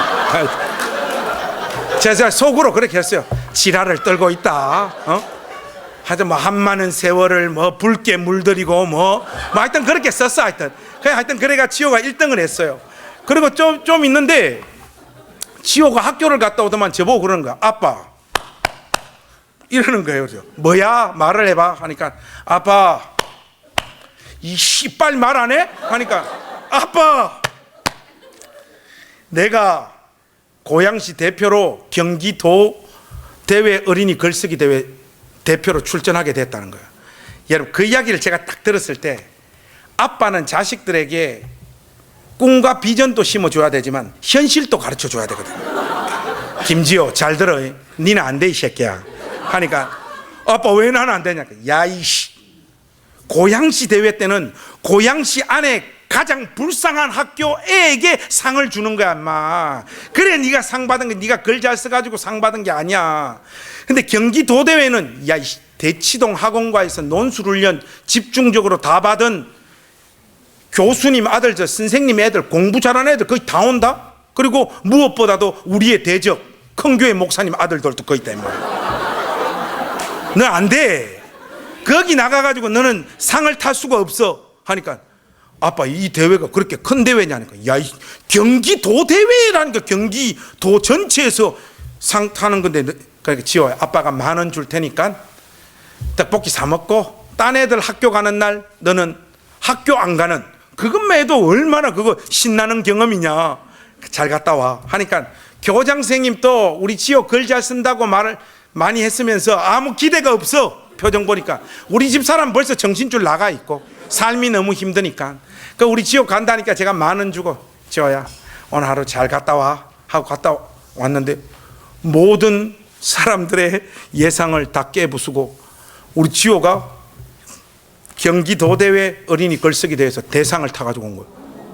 저는 처음에 몰래 카메라인 줄 알고 상장을 이렇게 보였는데 진짜 대상인 거예요. 제가 너무 놀래가지고, 김지호, 니 도대체 나가서 무슨 글을 썼어? 하니까, 아빠, 나 아빠 말 듣고 그냥 절대 비관정신, 나는 안 된다, 나는 안 된다, 나는 안 된다 3번 딱 외치고 아빠 시험장에 딱 들어갔는데, 심사위원 선생님들이 심사 기준을 말씀하시는데, 초등학교 어린이 글쓰기 대회는 내용 또 뭐 띄워쓰기, 맞춤법, 논리, 내용 이런 것보다 감동적인 내용을 담아내면 상을 탄다고 말씀하시길래, 그때 아빠 내가 무슨 글을 써야 될지 그때 영감이 팍 떠올랐다는 거예요. 이 쪼매난 놈이 네가 영감이 뭔 말인가, 어떻게 영감이 왔다는 거예요. 그 김지호, 너 글 제목이 뭐야? 하니까 홍수와 요강. 얘가 저하고 우리 집 왔을 때 이게 물 퍼내고, 제가 한 번은 요강 버리기 싫어가지고 우리 지호한테 맡겼거든요. 이 계단에 들고 올라가다가 엎어가지고 그걸 스내려 간 거예요. 그게 심사위원 마음을 움직인 거예요. 지호 입에서 홍수와 요강 하는데, 저는 이게 하나님 음성처럼 와서 저 가슴에 꽂혀버리더라고요. 여러분, 홍수와 요강이라고 하는 것은 저의 인생 전체의 탄식과 아무리 열심히 살아도 달라지지 않는, 예수를 아무리 진실하게 믿어도 뒤바뀌어지지 않는 그 삶의 모든 내용을 응축해 놓은 총 결정판이 홍수와 요강이잖아요.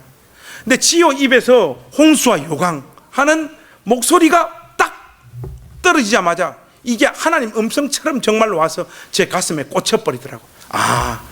내 삶의 가장 큰 실패, 서러움, 막막함, 답답함, 그리고 아무런 소망이 없는 그 삶의 결과도 하나님 아버지 손 위에 올려지다 보면 이것이 하나님의 영광을 드러내는 재료가 되는구나.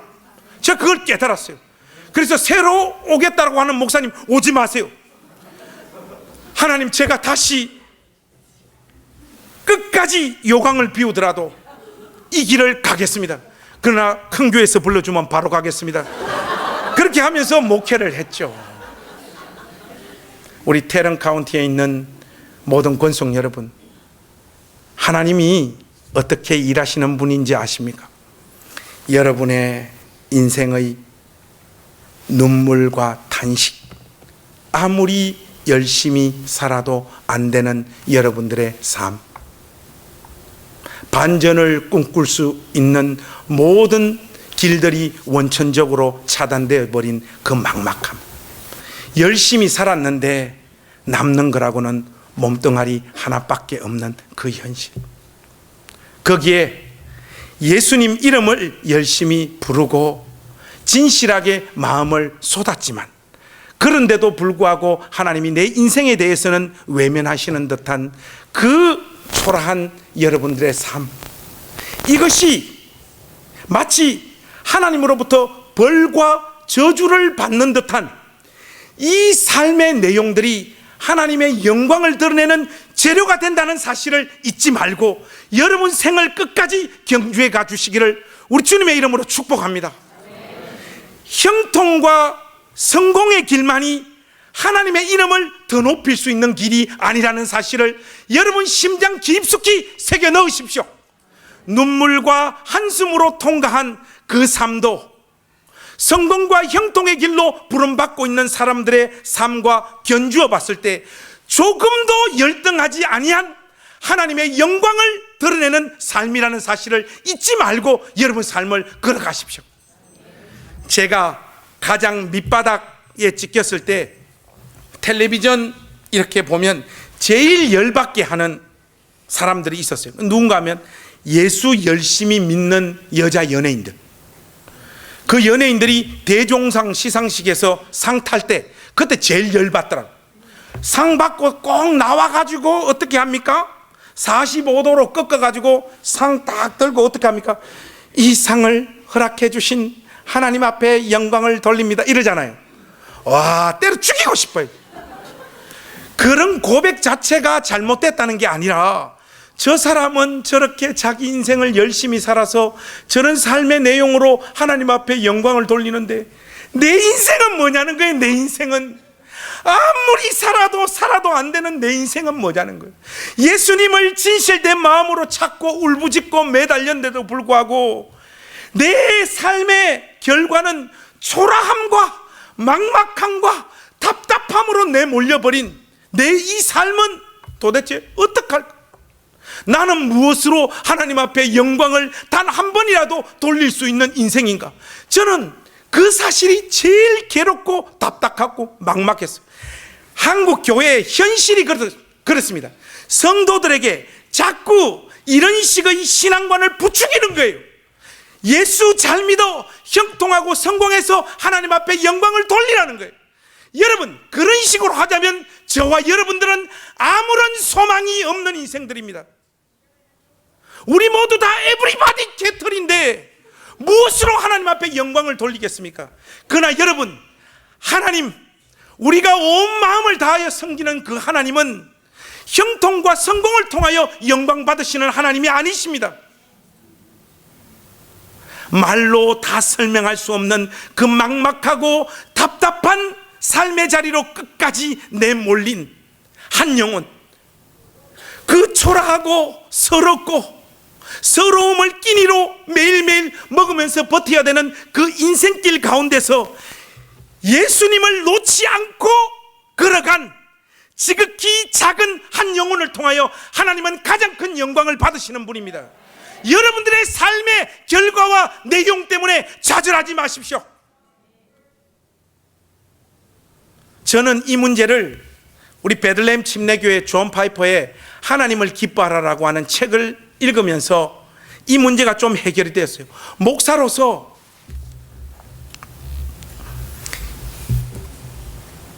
비교를 자꾸 하지 말라는데, 여러분 비교가 안 됩니까? 비교가 되지요. 여러분 여기 보면 지금 한국으로 간 그 세미양교회 그 최병락 목사님이라고 있어요. 큰 교회. 걔를 제가 손잡고 신학교 간 사람 아닙니까? 내하고 제일 친한 친구. 형식적으로는 그래요. 걔는 이게 미국에 와서 유학 와서 목회를 시작하고, 저는 금방 여러분들에게 말씀드린 그 과정을 이렇게 통과해 가지고 이렇게 왔는데, 미국에서 들려오는 소식 보니까 여기는 막 축축축축축 성장하고, 저는 뭐 바닥으로 축축축축. 어떤 목사님 또 폼 잡는다고 그래요. 나는 그런 거 중요하다고 생각 안 한다. 마치 뭐 자유로운 것처럼 한데 저는 안 자유롭더라고요. 미쳐버리겠더라고요. 저거 학교 다닐 때 내 꼬봉이었는데 잔호와 저렇게 쓰임받고 내 인생은 왜 이 모양이고, 그런 어떤 내용들을 저는 기쁘고 영혼이 자유롭게 되어진 상황에서 통과하지 못했던 것 같아요. 늘 머리 뜯고 괴로워하고 답답해요. 그리고 제가 받았던 신학적인 영향, 선포되어졌던 하나님의 말씀, 그래서 형성되어져 있었던 신앙관 자체가 예수를 진실된 마음으로 믿어서 그래도 사람들이 좀 알아줄 만한 목회의 열매, 삶의 결과가 있을 때 그것이 하나님 앞에 영광이 된다라고 배웠기 때문에 목사가 된 그 시점에서도 그 내용에서 자유롭지 못했던 거예요. 얼마나 괴로웠는지 몰라요. 근데 제가 존 파이퍼의 하나님을 기뻐하라 하고 하는 그 책을 읽다가 존 파이퍼가 기가 막힌 한 문장을 쫙 적어 놓고 있습니다. 그 책에 그 내용이 뭔가 하면 존 파이퍼가 이런 말을 해요. 우리가 하나님 그분을 가장 만족해야 할 때 하나님 그분이 우리 안에서 가장 큰 영광을 받으신다는 거예요. 여러분, 삶의 결과와 내용이 아니라니까요. 오늘 우리가 부름받고 있는 이 서럽고 막막하고 초라하고 실패하고 마치 벌과 저주를 받는 듯한 이 삶의 결과를 고스란히 안고 있는 주인공들이라고 할지라도 그 상황 속에서도 주님 사랑하는 마음이 식지 않고 주님으로 인하여 만족하노라 하는 고백을 던지는 자의 생애를 통하여 하나님은 가장 큰 영광을 받으시는 분입니다. 여러분 삶의 홍수와 요강이 여러분 무엇입니까? 마치 벌과 저주를 받는 듯한 삶의 결과가 무엇입니까? 그 삶의 결과 붙잡고 비통하고 서러운 눈물을 흘리시는 모든 행동들을 멈추십시오. 아닙니다.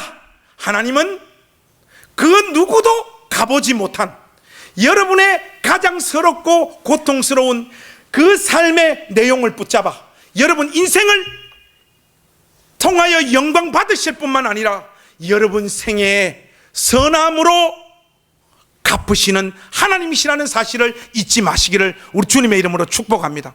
오늘 본문 말씀이 우리를 향하여 던지는 도전이 바로 그것입니다. 레위 지파, 시몬 지파와 똑같이 흩어지고 나누어지고 쪼개져야 되는 저주의 주인공이었지만 그 저주스러운 삶의 내용이 그들이 받아야 될 복 안으로 삼킴바 되어져 하나님의 백성들을 섬기는 삶의 재료가 되었을 뿐만 아니라 하나님의 영광을 더 높인 도구가 되었던 것처럼 여러분들이 흘렸던 그 눈물, 탄식, 답답함, 괴로움, 비명, 그 모든 것들 하나님 손 위에 올려져서 여러분 인생을 통하여 가장 큰 영광을 받으시는 그 하나님을 여러분들이 목격하게 되실 줄로 믿습니다. 이 놀라운 삶의 신비 앞에서 원망하고 불평하고 투덜거리면서 통과해 왔던 여러분들의 삶이 어떤 반전을 맞이하게 될 것인가를 우리 주 예수 그리스도 안에서 끊임없는 믿음으로 하나님 일하심을 기대하시는 복된 인생들이 되어주시기를 우리 구주 예수 그리스도의 이름으로 축원합니다. 기도하겠습니다. 여러분, 이 시간 우리 합심하여 한번 기도하실까요? 어떤 분들은 간절히 기도해도 좋고, 또 어떤 분들은 가볍게 속삭여도 좋고, 하나님, 내가 이제껏 달려온 내 인생을 뒤돌아봅니다. 하나님 앞에 자신 있게 내세울 만한 목회의 열매, 또 여러분들은 삶의 결과, 그런 것들이 전혀 없는 서글프고 서럽고 막막하고 비통한 인생일지 모르지만, 하나님, 나의 이런 인생도 붙잡아 일하시는 그 하나님 사랑합니다. 앞으로 전개되어지고 펼쳐질 내 삶의 내용이 그 무엇이라고 할지라도 신실하게 주님을 사랑하며 하나님 섬기는 이 삶 멈추지 않겠습니다. 하나님 그분을 가장 크게 만족해하며 살아가는 인생이 되기를 소망합니다. 이 삶만은 내 인생에서 실패하지 않게 하옵소서. 여러분, 우리 합심하여 한번 다 같이 기도하겠습니다. 하나님, 은혜와 사랑을 감사합니다. 사랑하는 우리 권속들에게 은혜를 베풀어 주시옵소서. 긍휼을 베풀어 주시옵소서. 함께하여 주옵소서.